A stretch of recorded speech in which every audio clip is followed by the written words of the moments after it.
सुशांत अब शर्मिंदा है, तेरे कातिल जिंदा है। सुशांत अब शर्मिंदा है, तेरे कातिल जिंदा है। सुशांत सिंह राजपूत की जब डेथ हुई थी तब क्या वहां पर 2 बॉडी थी? और ये बातें हाल ही में कहा जा रहा है कि सच साबित होती हुई दिखाई दे रही हैं। जो एम्बुलेंस से उसको भेजा गया और जब उन्होंने उधर पहुंचा कुपड़ हॉस्पिटल में, उसके घर से कुपड़ हॉस्पिटल कोरोना के टाइम पे रास्ता पूरा खाली था। उसी टाइम पे 15 से 18 मिनट आप गूगल सर्च करके देख सकते हैं, 18 मिनट्स का टाइम था। लेकिन उन्होंने लेके निकले इधर 2:40 के 3:10 पे निकले और जब पहुंच गए तब शाम हो गया था। जो एम्बुलेंस में वो गए, उधर पहुंचने के बाद वो एम्बुलेंस से वो उसको बॉडी नहीं निकल गए, वो दूसरा एम्बुलेंस था। ये बीच में एएनआई ने दिया खार के पीछे के, हम लोग जो मुंबई खार जो रास्ता है वो खार के पीछे, समुद्र के पीछे पीछे एक जगह है जिसमें हेलीकॉप्टर भी आते थे, पवन हंस का। ठीक है, तो वो पवन हंस का हेलीकॉप्टर भी उधर पवन हंस का नहीं था कि किसका हेलीकॉप्टर था, पता नहीं, 2 हेलीकॉप्टर था रेड कलर का, वो भी एएनआई ने दिया रिपोर्ट, वो रिपोर्ट दिया। तो ये क्या किया, बॉडी को लेके क्या की, ये हम लोग को पता नहीं है। और एक जो बात है, जब उनको बॉडी निकल गए घर से, कभी भी आज तक हम लोग छोटे से देखे नहीं जो बॉडी जिसका डेथ हो गया उस स्टेट सुला के उसको लेके आते हैं। लेकिन आप उसको देखिए, मैं एविडेंस भेज दूंगी ईमेल पे, मेरे पास सारी रखा है। हाँ, तो उसमें उन्होंने दिखाया पूरा जैसे पाल्टी मार के जैसे सोते हैं, ऐसा करके बॉडी को निकाला और बॉडी इतना बड़ा, इतना मोटे, इतना बड़ा लग रहा है उसके अंदर में कोई है। तो जो बच्चे को वो बचाने के लिए उस दिन ट्राई भी कर रहे थे, जो बच्चा नेपाल से आए थे जिसको बचाने के लिए ट्राई कर रहे थे, वो बच्चे को भी मार दिया और वो बच्चे का बॉडी भी उसके साथ एक ही साथ लिपट के भेज दी। फिर बीच में रास्ते में कहीं पे वो बच्चे को बॉडी निकला, ये हम लोग को पता नहीं। आपने सुना किस प्रकार सुशांत सिंह राजपूत की डेथ वाले दिन 2 बॉडी की चर्चा हुई थी, 2 एम्बुलेंस की बातें हुई थी। तो इन बातों को सुनने के बाद आपके मन में भी कई सवाल उठे होंगे, पर इसी के बीच कहा जाता है कि सोशल मीडिया पर कुछ फोटोज निकल के आई सामने। इसी के साथ हम आपको बता दें कि रिया चक्रवर्ती की आपको वो वीडियो याद है जिसमें भैया वो टाई बनी हुई थी? अगर नहीं याद है तो आपको आज हम सब दिखाएंगे, पर उससे पहले आपसे अपील करेंगे, अगर आप इस चैनल के अंदर नए हो तो वीडियो को लाइक करना, वीडियो को शेयर करना, चैनल को सब्सक्राइब करना बिल्कुल मत भूलना। यहाँ पर अगर हम बात करें तो आपको बता दिया जाए कि सुशांत सिंह राजपूत की जब डेथ हुई थी, उसी डेथ के दौरान कहा जा रहा है कि एक सवाल उठा था कि क्या सुशांत सिंह राजपूत की जब डेथ हुई है तो वहां पर कोई और भी शख्स मौजूद था, क्या किसी और के साथ भी गलत हुआ था? कई लोगों ने दावा करा वहां कोई बच्चा था जिसको वो बचा रहे थे। अब असल में क्या हुआ था ये कोई नहीं जानता। असल में इस खबर के बारे में कुछ निकल के नहीं आया ऑफिशियली तौर पर कहा जाता है कि कई लोग ये दावा करते हैं। ऐसे ही कुछ फोटो ट्विटर पे आज भी वायरल होती हैं जहां पर कहा जाता है कि लोगों ने देखा किस प्रकार सुशांत के जो शरीर था वो बहुत लंबा दिखाया गया, किस प्रकार कई लोगों ने उस शरीर को पकड़ा हुआ है और जिस प्रकार उस शरीर की हाइट है वो बहुत बड़ी दिखाई दे रही है जब वो स्ट्रेचर पे लटाई जा रही है। इसी के बीच एक फोटो निकल के आई जिस फोटो में लोगों ने कहा भैया साफ साफ दिख रहा है कि यहाँ पर एक नहीं 2 लोग हैं। अब भैया क्या सच माना जाए ये तो नहीं पता, क्योंकि इस मामले को लगभग 3.5 साल हो गए हैं और मामले में सवाल आज भी उतने ही उठते हैं जितने लगभग 3.5 साल पहले उठा करते थे। और इसी के बीच कहा जाता है कि बहुत सारे लोगों ने इस बात को लेकर चर्चा करी थी, बहुत सारे लोगों ने इस बात के लिए आवाज उठाई थी, पर उन आवाजों को क्या रोका गया? क्या वो आवाज़ नहीं आगे बढ़ पाई, या फिर इस मामले में ये जो चीज़ें निकल के आई थी ये सिर्फ कहा जा रहा है कि एक वहम था, असल में ऐसा कुछ नहीं था।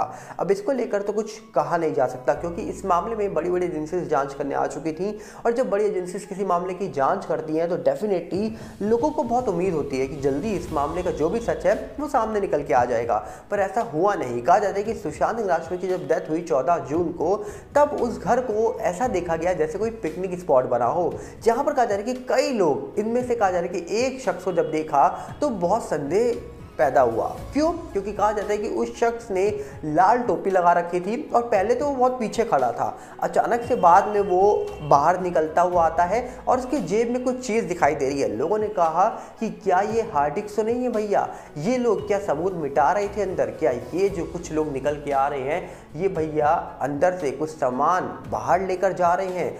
क्या अंदर कुछ सबूत थे? क्या उस घर में बहुत सारी चीज़ें ऐसी थी जिनको बाहर निकालने के लिए इन लोगों को बुलाया गया था?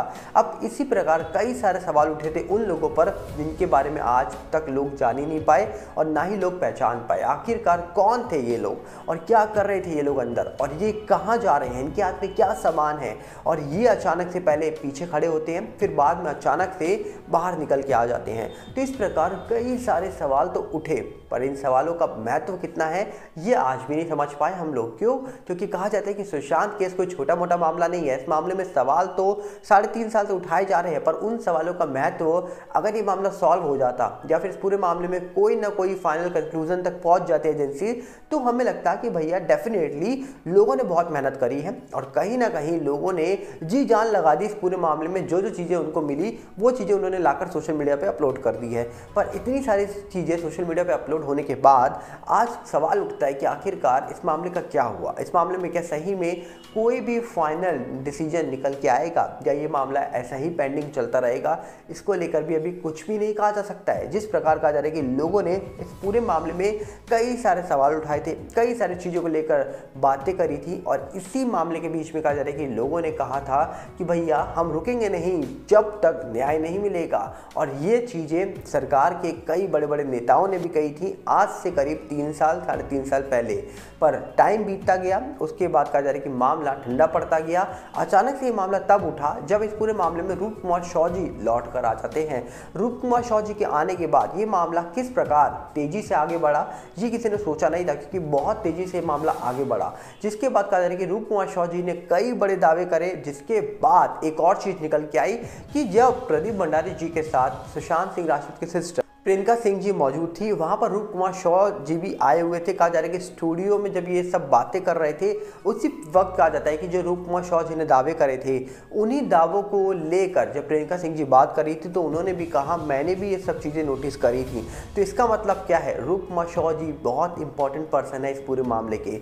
रूप कुमार शॉ जी ने बहुत बड़े बड़े सबूत सामने रखे, बहुत बड़े बड़ी बातें करी, पर कहा जाता है कि कुछ लोग उनको झूठा बोल रहे थे। पर जब सुशांत की सिस्टर प्रियंका सिंह जी ने कुछ बातों को कंफर्म किया तो लोगों ने माना कि भैया सही में बहुत सारी चीज़ें हैं जो सिमिलर लग रही हैं जो रूप कुमार शॉ जी ने बताई हैं। तो इसका मतलब क्या समझा जाए कि रूप कुमार शॉ जी डेफिनेटली सही पर्सन थे। क्या वो सही चीज़ें बता रहे थे?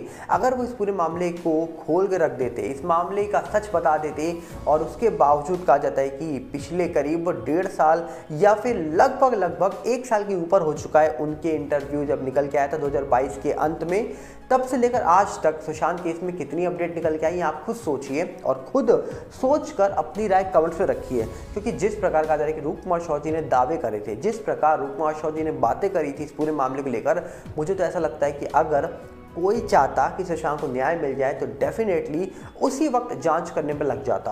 पर क्या कोई चाहता है सुशांत को न्याय मिले, या फिर कोई चाहता है सुशांत को जो भी मामला है सुशांत सिंह राजपूत का, इस मामले में सिर्फ डिले होता रहे? और जिस प्रकार सुशांत के फैमिली लॉयर विकास सिंह जी ने कहा था कि सीबीआई इस पूरे मामले को स्लो डेथ की ओर लेकर जा रही है, जहां पर कहा जा रहा है कि डेथ में कोई स्लो डेथ का मतलब होता है जहां पर डेथ होने के बाद जो भी एजेंसी जांच करती है वो कोई भी कंक्लूजन तक नहीं पहुंचती है और मामला लंबा चलते चलते एक ऐसा टाइम आता है जब मामला ठंडा पड़ जाता है और अंत में कहा जाता है कि मामला बिल्कुल ठप हो जाता है, मतलब बिल्कुल मामला बंद हो जाता है, जहां पर कहा जा रहा है कि उस चीज़ को स्लो डेथ कहा जाता है। और इसी प्रकार कहा जा रहा है कि सुशांत के फैमिली लॉयर विकास सिंह जी ने जब भी दावा करा तो बहुत सारे लोग शॉक थे कि आखिरकार क्या सही में ऐसा कुछ तो नहीं होने वाला है, क्या सही में स्लो डेथ की ओर जा रहा है ये मामला, कुछ इस प्रकार की बातें की गई। अब कहा जाता है कि देखने वाला विषय है कि आखिरकार इस मामले में जो भी सच है वो कब बाहर निकल के आएगा, क्योंकि बहुत सारे लोगों ने अपने अपने तरीके से बहुत सारे सवाल तो उठा लिए, बहुत सारी बातें तो करी इस पूरे मामले को लेकर, पर अब अंत में ही पता लगेगा कि आखिरकार इस मामले का जो सच है वो क्या है, एक्चुअली में इस पूरे मामले में कौन है गुनहगार। पर इस पूरे मामले के बीच में आपको याद है रिया चक्रवर्ती की एक वीडियो वायरल हुई थी जहां पर रिया चक्रवर्ती किस प्रकार अपने आप को लेकर बातें कर रही हैं और अपने आप को ताई बोल रही हैं, आप खुद सुन लीजिए। अब उनका ये, अब उनको पता है ये छोटा लड़का लोग, छोटा गुंडा लोगों को कैसा मैनिपुलेट करना। ऐसा अपन का बॉयफ्रेंड भी गुंडा है, गुंडे के माफी समझता अपने आप को, पता नहीं अपन ताई है। ताई लोग का क्या है, अपन थोड़ा अपन का क्लास थोड़ा अलग है। ये गुंडा लोग ये सब गुंडागर्दी करते, अब लोग गुंडा लोग से गुंडागर्दी कराते कि इधर आ छोटे क्या कर रहा है आजकल, एक काम कर, जाके वो गली में एक प्रोड्यूसर रहता है उससे हफ्ता मांग के ना, बस करता हो। लगता है डॉन नहीं है, डॉन तो अपन के ऊपर है, अपन बता भी नहीं सकता। इस वीडियो को देखने के बाद, सुनने के बाद आपने कहीं ना कहीं नोटिस किया होगा कि किस लैंग्वेज का प्रयोग किया जा रहा है। और इस वीडियो को बहुत वायरल किया गया था 2020 में, जिसके बाद रिया चक्रवर्ती को कई लोगों ने ताई बोला, कई लोगों ने रिया चक्रवर्ती को लेकर अलग अलग तरीके के नाम रखे। पर कहा जाता है कि रिया चक्रवर्ती को लेकर आज भी खबरें निकल के आती हैं तो बस यही कि रिया चक्रवर्ती अपने भाई के साथ आफ्टरनून वॉक पर निकल रही हैं। सोचिए, एक मॉर्निंग वॉक होती है, एक इवनिंग वॉक होती है, पर रिया चक्रवर्ती डेफिनेटली अलग है, इसीलिए वो आफ्टरनून वॉक पर निकलती हैं। और कहा जाता है कि जिनको पैसे की कमी नहीं होती है उनके लिए भैया कभी भी वॉक हो जाती है, क्योंकि इनको पता है पैसा आ रहा है। पर कहाँ से आ रहा है इसको लेकर आज भी सवाल है, क्योंकि रिया चक्रवर्ती तो 17,000 की EMI भी नहीं भर पा रही थी। और अभी हाल ही में एक मीडिया पोर्टल ने छापा था कि भैया इन लोगों को काम नहीं मिल रहा है, जिसमें टॉप लिस्ट में सबसे ऊपर नाम था रिया चक्रवर्ती का, जहाँ पर ये लिखा हुआ था कि भैया ये कुछ ऐसे कलाकार हैं जो कहा जाता है कि फिल्मों से नहीं कमा पा रहे हैं, इनको फिल्में मिल नहीं रही हैं, और ये रियलिटी शो जो टीवी में आते हैं उनके जजेस बन के बैठे हुए हैं, वहां से कमा रहे हैं। तो कितना कमा चुके हैं भैया, जो आराम से ये लोग घूम रहे हैं, ऐश कर रहे हैं। अब आप अपनी राय कमेंट्स में रखिएगा, जो कुछ आपको लग रहा हो। हम मिलेंगे बहुत जल्दी, साथ में आपसे अपील करेंगे अगर आप इस चैनल के अंदर नए हो तो वीडियो को लाइक करना, वीडियो को शेयर करना, चैनल को सब्सक्राइब करना बिल्कुल मत भूलना। और साथ में हमारे नए चैनल सागर भल्ला 18 के साथ जुड़िएगा, जो यूट्यूब का है, इंस्टाग्राम का भी सेम चैनल है सागर भल्ला 18, फेसबुक का है सागर भल्ला। मिलते हैं बहुत जल्दी, नमस्कार, जय हिंद।